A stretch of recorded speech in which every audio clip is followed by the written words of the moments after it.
I think we'll revisit that. We'll find a time to revisit that. I think it was a download.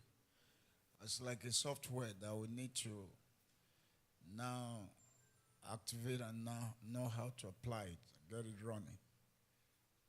Doctor, how was it for you? So we're blessed this afternoon. Some of us in the house yesterday were talking till about 2 a.m., if I'm right. I personally didn't sleep until after 4. And we're talking about this afternoon session. I think it's very strategic. And my take is, just as I mentioned to you last night, if you keep asking the question, how did we get to where we are as a country? How did things get to this state? If you don't know how we get to where we are, it's not only that you won't understand what is going on, then you're not likely to even be able to figure out and have a framework for how to get out. So we're privileged that we have 2 people with us this afternoon. This is an unusual intervention. This is not usually part of our consecration week. And we're being very practical about it. We have our own in-house person, one of our leaders, who maybe he will bring us direct word from the presidency this afternoon. Because he was one of the few wise men, maybe 4 wise men, that had the longest session so far of engagement, media chat or interview with the president on Monday. How many of you have seen the interview on TV? Let me see your hand. With the This Day and the Arise team. Okay, so we have our own NEB, Catalyst NEB, or Mr. Eniola Bello. He's the GM of This Day. So I've asked him to come so that after the presentation, he will help us to give some perspective before we go to the question and answer time. But the person doing the presentation is Tony Nadi Esquire. He's a friend, he's a lawyer. He has been in the struggle, and I don't want to preempt what he's going to do. Now, I've said to him, you are leaders, and many of you from different part of the world. We even have people from South Africa here. We have people from Europe. We have people from South, Southeast, Southwest, Middle Belt. So, who are leaders of churches. So, want the facts to be presented before us. Then you'll be able to make your deductions. You'll be able to come to a conclusion. And we might even hear from you to what you think is best to be done by the time you hear those interventions. And I also think it will help us to pray right. Ignorance is not an asset, it's not an advantage. If we're praying amiss, the Bible says we will receive not. So it's about the whole project called Nigeria.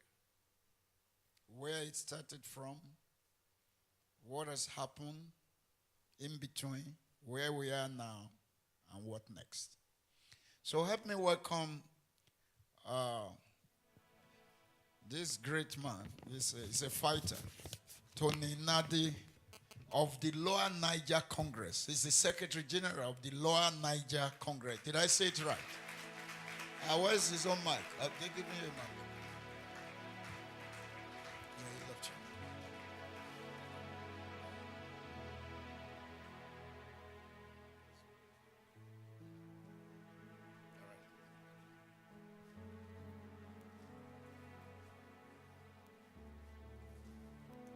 Good afternoon, church. It gives me great pleasure to be in your midst today. As Pastor has said, we in the Bible, there are two sets of people God put in charge of what should happen in the city. And he always turns around to hold them accountable for whatever everybody else does, including the king. The first are the priests, the men of God in the land, the prophets. And in those days, you discover that the prophets were always away from the city. Any day the prophet comes to town, the king is shivering. He wants to know why the prophet came to town. But we live in the age and time and place where our own prophets seem to be in competition with one another who will operate from the palace, not even next door or some distance. The other ones lived in the wilderness. The king always prepares himself before he can go to them, if he has to go to them in emergency. But if perchance they have to come by themselves, the king is not able to sleep until they leave. The other set of people, the ones they call the scribes, are the lawyers. You know what? The king does nothing except it's written down by way of a statute or some decree.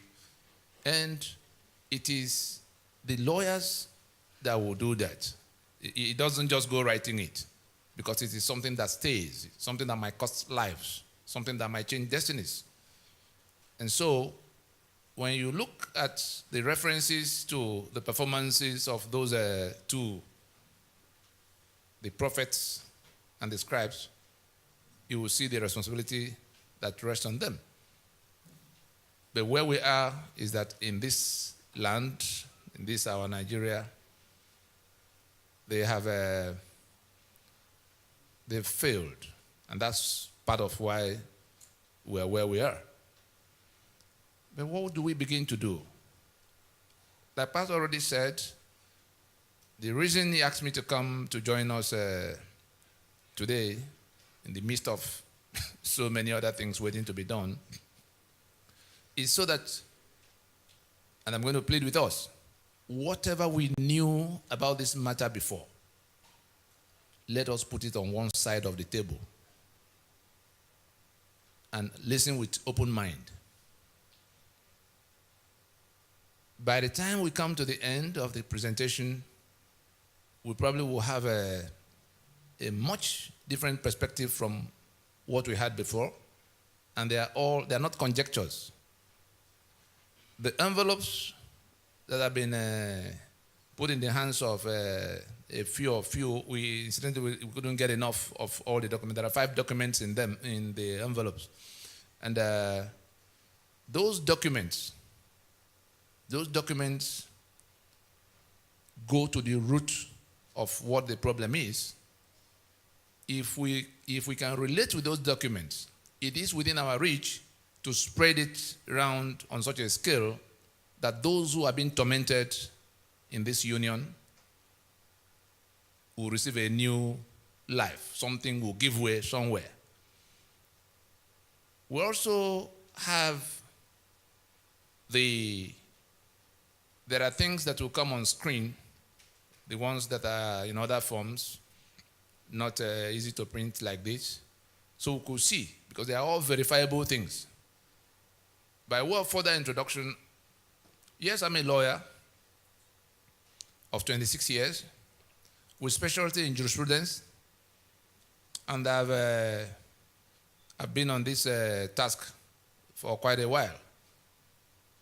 I set out as a young man to be a military pilot. I should have been flying jet fighters. I read all the physics and chemistry, mathematics of this work. I can still teach them. But by some providence, I ended up in law. And I didn't understand where that was going until in the final year. when we took the course. Are there lawyers in this house? Any lawyers, please? It's a practical, and if you have your telephone with you and you have internet access, I will also encourage you to switch it on, because we'll make some quick references to things you can verify. I want you to be able to go back to your station and confront whoever comes to tell you any other thing. It doesn't matter what that person says he is on the matter, you know. We will go from, like doctors will do, diagnosis, prescription, and then the treatment. The reason why things have remained upside down here is that we've not gone to the right diagnosis. Some will say, oh, it's corruption. Far from it. You know how the Western world solve their problems? When they say, oh, it's corruption, somebody will ask, what is corruption? How did it come? Where is it coming from? Your body is hot. Somebody says it's malaria. Somebody will ask, what is malaria? You then find out it is mosquito that is responsible for it. They will go beyond that. Some of our people will just go and buy a net or buy a broom or something to stop mosquito for one moment. Anybody who wants to solve malaria goes all the way to stopping mosquito from breeding in the neighborhood. It's as simple as that. If you don't, the next mosquito comes, you are down to your malaria. So if you talk about corruption, you will have with you right now under this roof where it is coming from. And nothing will change, no matter how much you shout, until it's uprooted. As it is with corruption, so it is with the killings you see, the Middle Belt and elsewhere. So it is with the infrastructural decay that you see, whereby there are no roads, nothing seems to be working anywhere. What we've done in the last 20 years, was to probe into, because I ended up from the law, I had my bit in court, and I ended up in the oil industry. But I left the oil industry in 1998 on account of this. Upstream, I left from senior executive position in the upstream. There's nobody left in NNPC today who can argue with me for 10 minutes on national television on what it costs to produce crude, either on land, in the swamp, in the sea, on the desert. I've dealt with from what you call seismic studies, where you are looking for where you could find, to all of what you do in well development, to what you do in piping it around and processing it until the time you transport it and sell. But why did I leave? Because I came face to face with the document by which Shell and Mobil, Egypt, Earth were operating. And I said to myself, what could this mean? Does it mean we're not the owners of this land? That these foreigners will dictate the terms by which they operate? I'm sure you've seen their signposts, those of you who came from Port Harcourt area. NNPC Shell joint venture. Shell operator. Earth. Anyone you see, the operator is foreign. You have a business, a joint venture. You are not to know what it costs to produce whatever it is that joint venture has to do. It is that foreigner who will write down whatever he writes down, and whatever he declares as profit is what you now share. So I began to ask myself, how did we get to that? And it's not a 2-year contract, it was a 50-year lease. Signed off between 1967 and 1969 by people who could not even read properly what was written, under circumstances in which they just signed first and it was explained to them later. How did we even arrive at that point in 1967? We began to probe.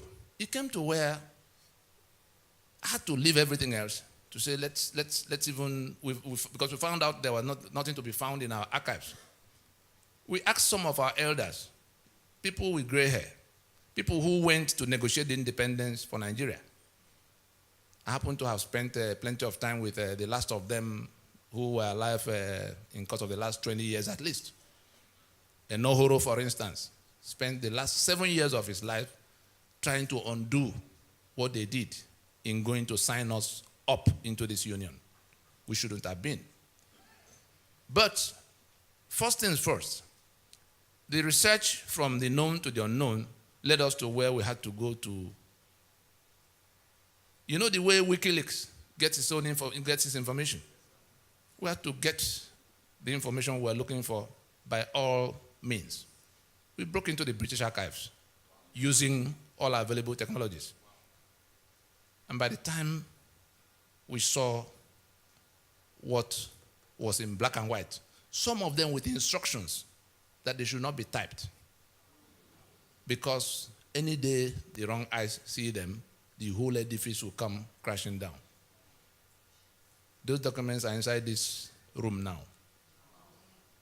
And we traced things from that way back to what became 1914. And from that 1914, before 1914, when we landed in 1900, when I'm sure some of you might have heard about Royal Niger Company,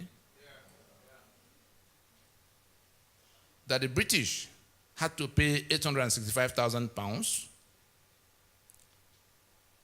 to take over the trading areas in what they consolidated in readiness for the annexation of Southern Protectorate with the Northern Protectorate.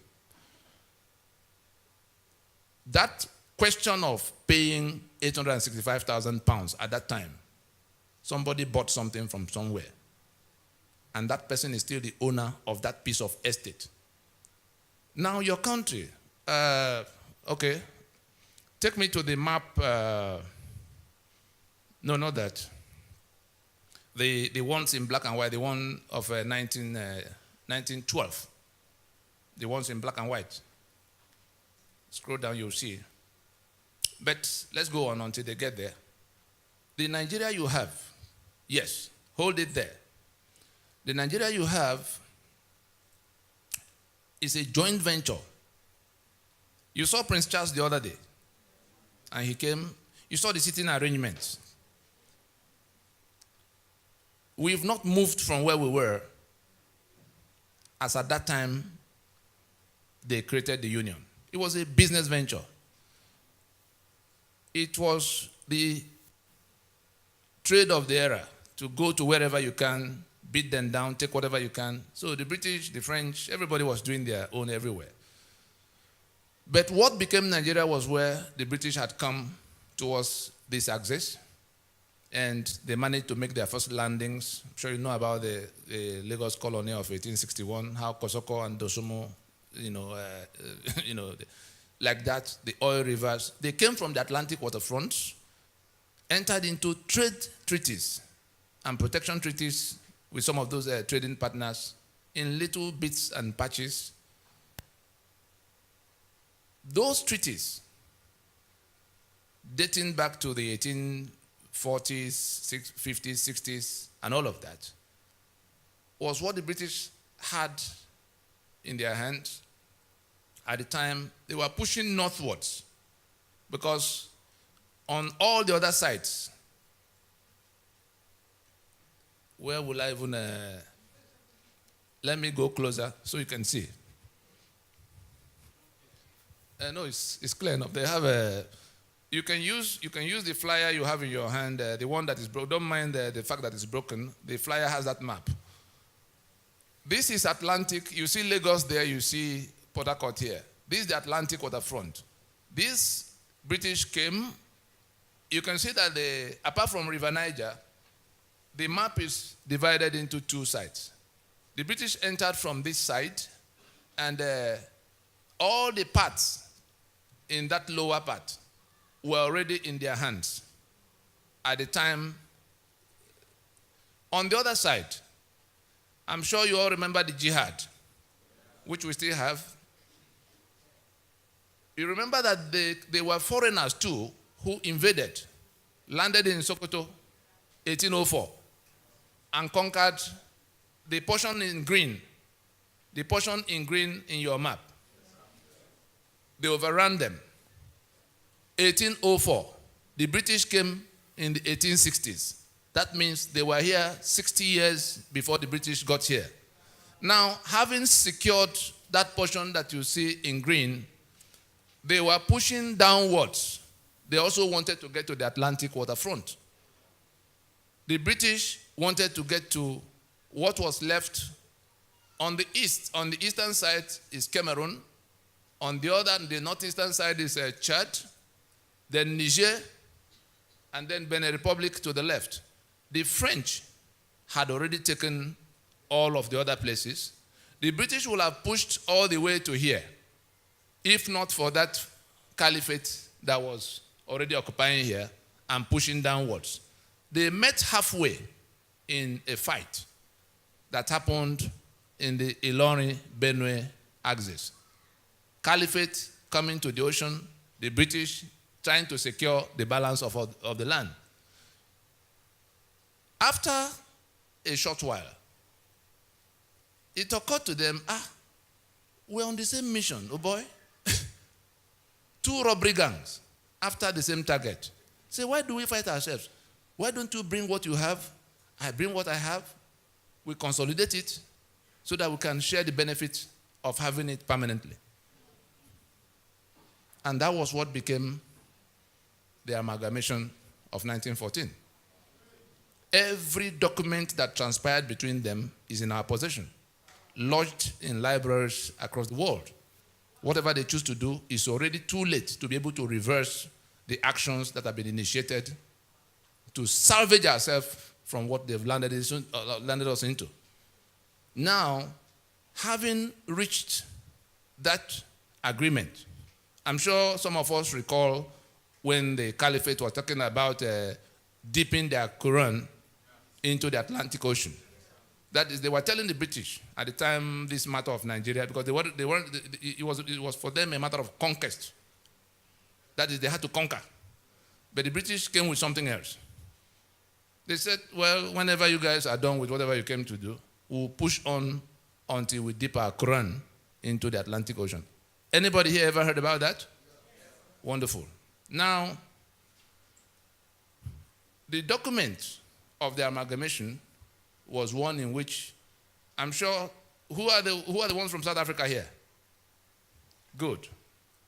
The apartheid, what the Boers did in South Africa was exactly what the Fulani did with their British friends over our heads here to make this place their own over the heads of the owners of all the lands. A master-servant relationship. And the instrument of 1914, technical people, go back to what you first brought, the one in red, the one of 1913, so they can all read with us how, yes, I can see it from here, but the flyer you have, the one that has the map, let's see so that we can be on the same page.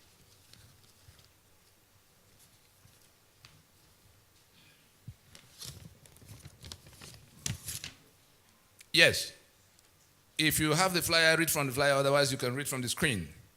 This is an excerpt from a telegram from the Secretary for the Colonies explaining what they were about to do, because they didn't tell anybody in southern Nigeria that they were going to lump us together with the people of the north. The discussion was strictly between them and that caliphate. It was a German newspaper that leaked it for the first time on the 26th of December in 1913. It took almost 15 years of day and night exchanges, meetings, travels to piece together all those parcels of land that came under those treaties. They didn't tell them where it was all going. Everybody thought they were still, the Shekiri thought they were still in their treaty. The Lagos Colony thought they were still in their treaty. Everybody, the British was tiptoeing over their head, merging them. It was in 1906 that they merged the entire southern territories to become the protectorate of southern Nigeria. From that 1906, they then began to merge the systems, two mortally opposed civilizations, because on the other side, Sharia was already in place. They came as jihad. How do you create one political union with a group that owes it a duty of faith to kill the infidel? That duty never changes. No matter how you settle all the other things, the duty will never go away. You are the infidel, you have to be killed. They have a right in that their faith to lie to you. They call it taqiyya. They deceive you into thinking you are in another business until you get killed. And they are also of a feudalist worldview. You know what feudalism is? All men are not born equal. No matter what you do, what you achieve, you are no more than the slave you are to them, even if they have nothing or no education. Between the two, a terrible alchemy that as a slave, you dare not compete with your master for the ownership or control of whatever. The slave does not have a right to anything, no right to property, not even right to life. You can do away with your slave. Kill your slave. And that was the civilization that was already in place, and the British knew. But they were also, they too were, what do we call them? They were feudalists too. And one thing led to the other.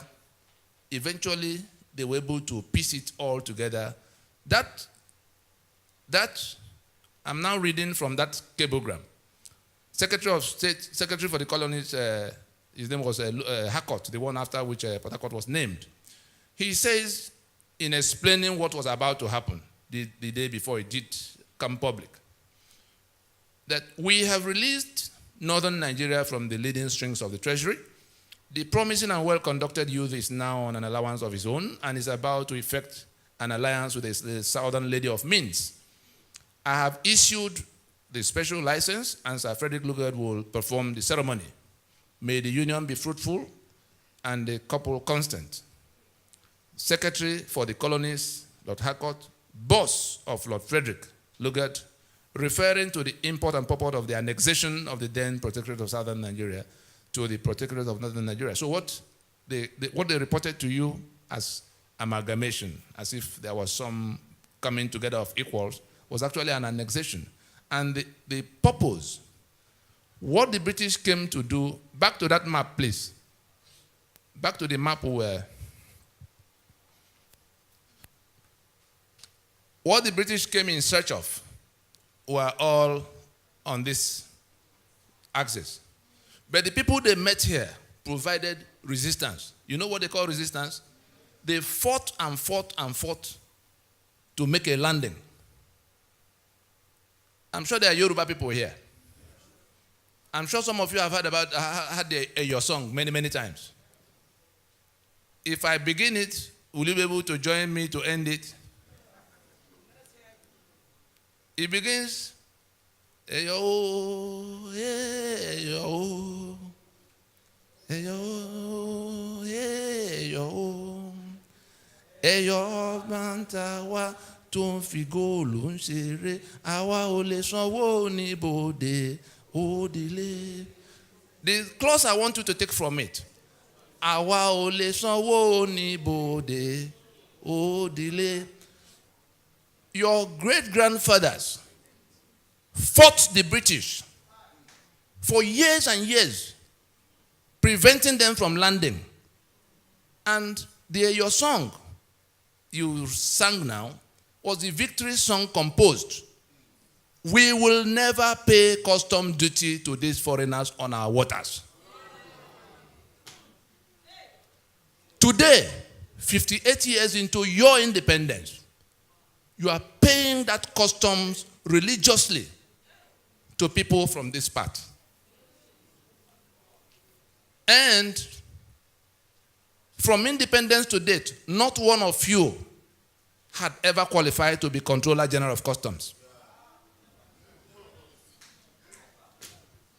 Now, I can give you up to 20 of these kind of examples. Who has ever been to Lagos Island, the Victoria Island here? Does anybody know where Bonny Camp is? Does anybody know where Eco Hotel is? The road that goes from the front of Bonny Camp to Eco Hotel, what's the name of that road? Ahmadu Bello Way. When you stand on Ahmadu Bello Way, is there any other thing to do to go to the ocean? You are on the last firm piece of land before the Atlantic. Have they not dipped their Quran into the Atlantic? Who collects the rent? The landlord or whoever? It's not the landlord that collects the rent. They take away over 2 trillion from these port operations every year. I won't call it misfortune. It so happened that a few months after Tinubu handed over to Fashola, we were at an event. He sat next to me. He was to speak before me. He finished, and I took over the microphone, and I asked him, I said, Governor Emeritus, in the 8 years you were governor here, what was the maximum sum you got from federal allocation? He was quick to remember. There was 73 billion naira. I had documents with me in that event showing that in all those 8 years, Nigeria did not take away anything less than 1.6 trillion as from port operation alone. 10% of 1.6 trillion is 160 billion. 5% therefore, 80 billion. Lagos getting 73 billion in the maximum meant that Lagos in those 8 years did not get even 5% of what Nigeria was taken away from their place. The event collapsed. It was at Blue Roof in Ikeja here. The event collapsed when, amidst all that noise, because I had come to tell them what we were doing, that if we do not act together to recover this land, you are not only going to remain the slaves you have been since that time, they will kill you and take your land and become the new owners to eliminate future claims.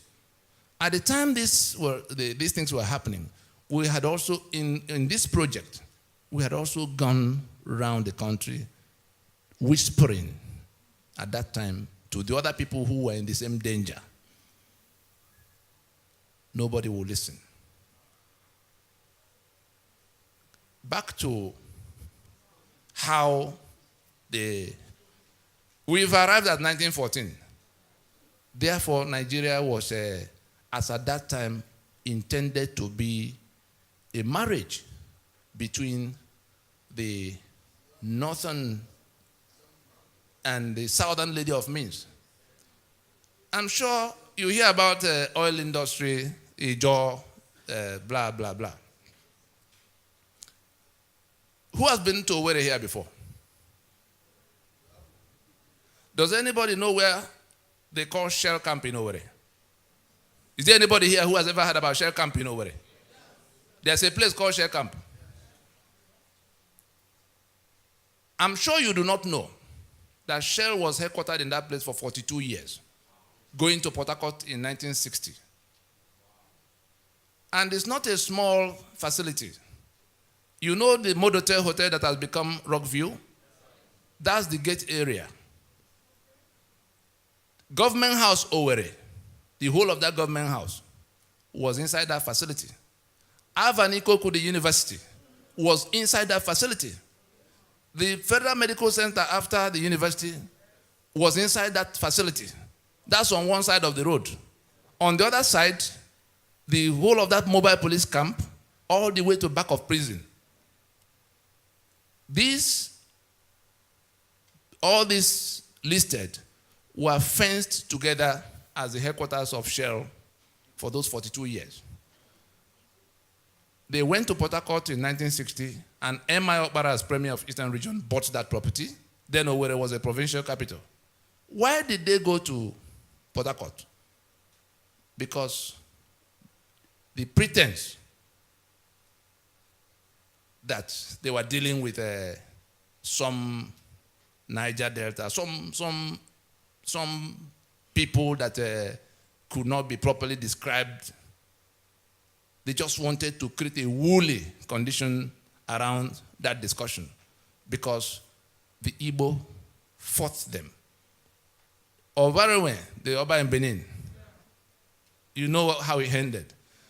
The King Jaja of Opobo, the one they had to send on exile, who migrated by himself from Amiibo, next to Nkwere. That's where he came from. Now, what was going on? I'm sure you know Rumo Mashi and Rumo this and that and that. That was when, and why did they do that? They had sold your oil for 50 years before they declared Oloibiri.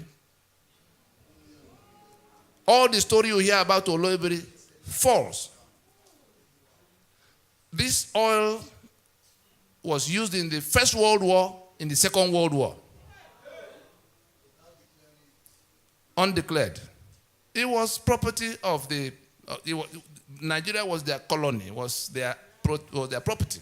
So you couldn't go quarreling with them for whatever they did. But in pretending that it was not so, clearing out the history books, I've had the misfortune of meeting with governors from the place and senators who did not know that this was the case. They believed Oloibiri with all their heart until I confronted them with the documents in our possession. And they went cold, ashamed because they were gray-haired men who were supposed to be telling their grandchildren. They did not know. And this pretense, you remember Willings Commission, 1957-58? Willings Commission did not deal with only the Niger Delta. It was minorities. I'm going to bring out 3 things from there so that we can move on to how we landed on the constitution we have on the table now and what we could do to wriggle out of it, except we want to submit to be killed, because that's what is coming our way. If we don't do something to stop them, what they are doing right now is what ISIS set out to do with Syria and Iraq. ISIS operated from the flanks. They are operating from the government house of Nigeria. When you hear Danjuma come out to shout that is ethnic cleansing, you think Danjuma was joking? Ethnic cleansing means so that there will be no future claim. They wipe you out, resettle their own people there. If you come in 2 years or 3 years, you won't believe anybody else was there before. Go and find out what has happened in Southern Kaduna. Not only do they dislocate and dislodge, eliminate and dislodge whole communities, they bring their own people from Mali. You remember when El Rufai talked about going to settle those who are killing his own people in 14 different countries? So, as you find these tiles on the ground here, these tiles you see, that's how they have mapped out Nigeria to the Atlantic waterfront. And they're taking it in. They are done with the green part, you see. They are in this purple belt, the one you call the middle belt. And the mission is to do away with them. Some of them have been renamed Emirates already. Is that not the case? Now, so that we can keep the trajectory, the next thing you find on that, when independence, was coming, and the independence didn't fall from the sky. The independence was where people from that southern part began to resist them, to say, look, you can't continue to govern us here. All of those who fought them, can you remember anybody from the north who was part of the fight? Enohoro, Mokugokoye, Awolowo, Osita Aguna, name them. They were all from the south. And these guys now, the British now decided to, independence, yes, you will get. But your situation will be worse than it was when we were here. And what they packaged as independence in 1960 was a bogus thing. Go back to the first map.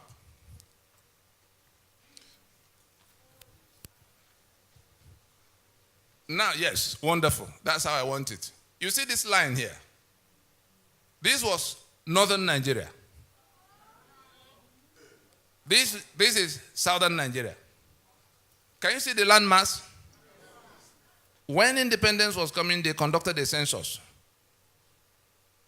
The whole of this place had 17% of Nigeria's population. 17%. The British, because of what they had in mind to create, a political structure that will make this one's permanent majority in all political decisions to be made in Nigeria, so that they can sit in Buckingham Palace and talk to Sokoto Palace and take whatever they want in Port Harcourt and Lagos without talking to any of you troublemakers. That's the whole purpose. And they've had it for 100 years plus. And we're still here swearing to defend and uphold the constitution they imposed that make us slave. Imagine, my brother from South Africa, imagine in 1988 or even 85 that blacks living in South Africa, I'm sure you remember the Bantustan arrangement. The Boers were able to convince some of the black people that, look, you can't do anything about we being here. Why don't you just go one step at a time, slowly? They said they will give them primary education up to maybe standard 3 in the first instance. Then after so many years, they will go to standard 6 and then go. It may take about 50 years before they come to where they will be qualified to go to any higher institution.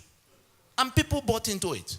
And they began to treat them, the discrimination was already there. They now began to give those people who agreed with them some little benefits. And they became, those people who were working with them to go slowly, became the biggest impediment on the way of the anti-apartheid fighters. I attended Henry Oka's trial. I addressed the judge in Johannesburg for 2 hours, 35 minutes. I had 53 cameras, beaming live, TV cameras, CNN, Al Jazeera, all of them. And I told them the story of South Africa because the trial they had come to conduct was an attempt to replicate for Nigeria what was done in South Africa, to make master-servant permanent. By the time we finished from court, the whole of South Africa was upside down. Young people who never heard about the story of their country in that manner trooped out to the streets on the side of what, because I challenged them with their own history. Was it by beheading Mandela and Oliver Tambo and Governor Mbeki that you solved apartheid? Why will you recommend that now that we find ourselves in the same situation? The only difference is that in South Africa it was the Boers. Here it's the Fulani. But the principle is the same. Foreign invader, minority, white, now owner of land, to the exclusion of owners of land. Willings Commission, if I go back to the map, settled a number of things. Back to the oil business. The reason Willings Commission asked that development be accelerated for them was because of that, having sold this oil for this length of time, having degraded the environment that much. Those people, when independence comes, will find out and they will begin to make trouble. The British were hoping that they would be able to whisper to them to say, don't you see, you have this, you have that, when others don't have. Relax. They would then admit them in some way. That was the plan. But the people they handed over to in 1960 didn't do anything. When did Isaac Boro arise? Was it not 6 years down the road that they declared Niger Delta Republic from the same disputations that have now brought about Mend and the Avenger? Was it any different? They didn't keep that. The other part, who is from the Middle Belt here? The killings that are going on in the place.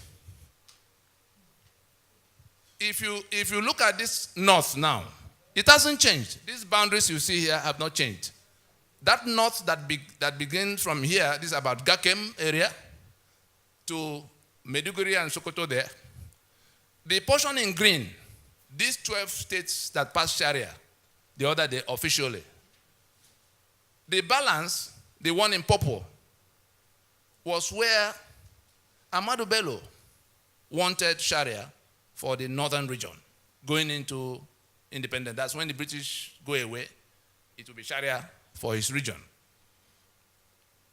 The other people, Joseph Tucker and all the ones from the Middle Belt, say, no, our people are not Muslims and we can't be part of one region if Sharia will be in place. They had to find common ground because they wanted a Middle Belt region. They fought and fought, they were being put down. The British settled it this way. They removed Sharia from the table and brought what they called penal code, so that those who are Christians can function freely, uninhibited in that. And that was the condition upon which the Middle Belt became part of northern region of Nigeria. Therefore, from the day in year 2000, that those 12 states, the portion in green in your map, from the day in year 2000 that those 12 states simultaneously imposed Sharia in their contiguous territory, they had moved away from that foundational agreement. They have seceded from the Union of Nigeria. They have seceded from the secular Federation of Nigeria. Having so seceded, they reinforce, they are now coming to overrun the rest of the place. And why do they have to resort to that? The constitutional instruments they put in place, including the one the British helped them to put in place since 1914 to 1922 to 1946. I'm sure you heard about Macpherson and Littleton, all the way to independence. That became 63, which collapsed in 66. I'm now landing in the one that is on the table. And what we must do, which if we don't do, we will pay in blood. If we don't do, we will pay in blood. It doesn't matter what the noise elsewhere is. When it came for the British to go, and they were asking those territories they had governed for over 70 years at the time, how do you guys continue when we go? They had governed them as 3 different countries. Nobody knew what they were doing in the north. Nobody knew what they were doing in the east or the west. Gradually, the meetings that began to bring them together started happening towards the 50s. By the time we came to 53, Enohoro moved the motion for independence because they thought they had come to where they could become independent. The northern delegates opposed it and defeated it. What was their reason? They said, oh, we cannot go from British colonialism, that we're backward. We're not yet in a position to compete with you. So if we go to independence now, the British will step away, you step into their shoes, then we remain where we are. You can go your own. The British the British didn't tell anybody why they wanted the Union to be. Remember that before then, Ahmadu Bello had cause to lament that this was the mistake of 1914, that Nigeria was a mistake of 1914. And not long after, Awolowo also had reason to say that this geographical expression. No, the ones who were building Nigeria did not believe in it up till that point. At what point did it now become something that has become non-negotiable, sacrosanct, indivisible? Because they've managed to impose, constitutional models away from what was agreed. Because by the time they were getting ready, they had to make themselves constitutions, as like you have Germany and France and Portugal going into European Union. All the negotiations of what they would do for themselves and what they will allow the European Union authorities to do for them. The federal government is supposed to be a union office for independent units. And that was how they came. Yes, that's how they came to where they became one country, to have accepted that level of autonomy. And it was Ahmadu Bello that made that demand. In all, by 1966, the 5 constitutions that defined the federation, the coup came, those constitutions were toppled. All those who are talking about restructuring and how it will happen, those constitutions that were toppled defined the Federation of Nigeria. From the moment they were toppled, the Federation of Nigeria ceased to be. The country was still in place. And a rogue federal government emerged. Elements who, wearing the garment of that Nigeria that had died, began to run riot, seizing the assets of all the federating units, which were contributing only 15% of their income, as they agreed, for the upkeep of the center. The center didn't own anything. So we came from being a federation into this unitarianism. And by the time they were going to hand over in 1979, they had found a way to also work out something that became a constitution that was not discussed. And it was that constitution that was not discussed, in which they had created all kinds of structures from the 4 regions they met that were on ground in 1966. We have now 36 states created by decree. So a new majority has emerged. Each of the states have 3 senators at the place. So, 4 local government areas, in which Kano alone has 44. And Lagos that had the same 20 local governments with them at the beginning is still keeping 20, whereas Kano had been broken into Kano and Jigawa. Between the 2 of them, they have 71 local government areas. What are they bringing to the treasury? Nothing. All the money Nigeria has to spend is between the oil money, the port money, and the VAT that is raised here. These people who bring nothing take 72% as of right in the place of sharing. And they're the ones who decide what other people will get, who they give more, who they give less.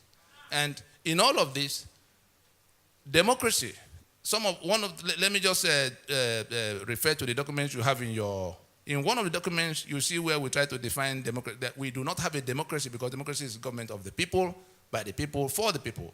In those three legs of definition, government of the people means that you, in exercise of your right to your sovereign right, decide the supreme laws of the land.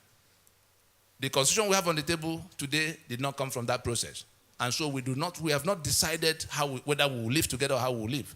The second leg is of the people, meaning that only your vote can send people to government house. And when they get to government house, they can only function according to that constitution you already made. Do we have that? The third leg, for the people, meaning that those who wield government powers must do so not only in accordance with what was put in place in the constitution, but for your benefit. The reason we don't have the things that should have been coming to you as citizens is that you have not written the script of what should happen. And so you have in this constitution provisions that exclude responsibility towards you. Section 6, subsection 6C of your constitution absolves government of all responsibilities towards you. They don't owe you any school, they don't owe you any hospital, they don't owe you anything. Anything they do, they are doing out of the milk of human kindness. That is one. You have appropriation provisions. Section 81, section 82 hands over the keys to the treasury to the president. Section 121, 122 hands over the keys to the treasury to the governors. So they don't owe you any obligation. They have the spare key to the treasury. They have immunity in section 308. At what point are you going to get anything from them? How did you come about that constitution? By imposition. And what all the cry and demand for repairing this place goes to is to say, let us accept we have departed from the foundation of being a federation. Because if we were a federation, Lagos Port would belong to Lagos, oil and gas of Niger Delta would belong to them. The middle belt, where killings are going on unabated, unchallenged, will have the right to defend themselves because they will have guns. The Constitution has 68 items on the exclusive list, all written by decree, that make it impossible for the middle belt to touch any gun. You saw where the governors went crying, and the president said, go home and live in peace with your Fulani of Benin. If we do not remove that from that constitution, nothing will resolve that question. As it is for those killings, so it is for electricity. I cannot generate electricity because it's on the exclusive list. Lagos has 40 million people. It cannot generate electricity. Imagine the day comes that California cannot generate electricity and have to wait for Maine to come and give them electricity. They will leave the union. Imagine the day that Texas is no longer in control of its oil fields. Would they remain in the union for 24 hours? And it's supposed to be a federation. What is a federation? So we are in a fraud now in which the federation that collapsed is being sustained by brigandage, and they have imposed a constitution that we can no longer question. And anybody who says, what are you doing? What was Abiola's offense? Do you know why Abiola was killed? The servant does not rule over his master. So it's not only Jonathan that had to be chased away because he wasn't one of those who could preside. These same people are doing the killings in the middle belt, doing the killings in the east, doing the killings in the west. They are the ones who seized everybody's asset. They are the ones who imposed this constitution. And you join them to go to elections under that constitution. By what constitution would they govern? Anybody who wins in this election, by what constitution is he going to govern? You are reinforcing your enslavement. And if they kill you in the process, it's your ignorance that killed you. We've been going all over the place trying to tell people that this is what is the case. They are not listening. We went to the men of God in the land, without exception, quietly. Sir, here's the problem. If Desmond Tutu did not join Mandela in South Africa, would you not still be in apartheid now? Where are all men of God? If not for people like this, who say, look, enough of this thing being said in quiet places. There's nothing I've said here that I've not said on national television. There's nothing I've said here that I've not said to the faces of those who have been governing Nigeria with this illicit decree. They are committing treason against the rest of us. They are committing treason against the rest of us because they put our signature on the document that sees our assets, that sees our life. And we say, we have tolerated this document for 20 years, since 1999. We will not tolerate it any further. All of you, by the time they finish the election, less than 1,500 people will be sworn in as the ones who have won in the election. 180 million people are in danger. And they have managed to get you to come be on one side or the other. Put your mind the day after the election. The people who win will have to swear to defend and uphold your enslavement. The summary of what we are telling our people now is that processes had been undertaken. The majority, the whole of the South and the Middle Belt, have been told and shown what the problem is. That constitution must go down. Those who are going to contest under it are doing so for their intestines, not on your behalf, whatever they say. If you do not wake up and go to what will work for you, you are not only going to remain in your situation, they will come to where they turn up at your doorstep with their AK-47 on their mission to conquer. Let us leave it there.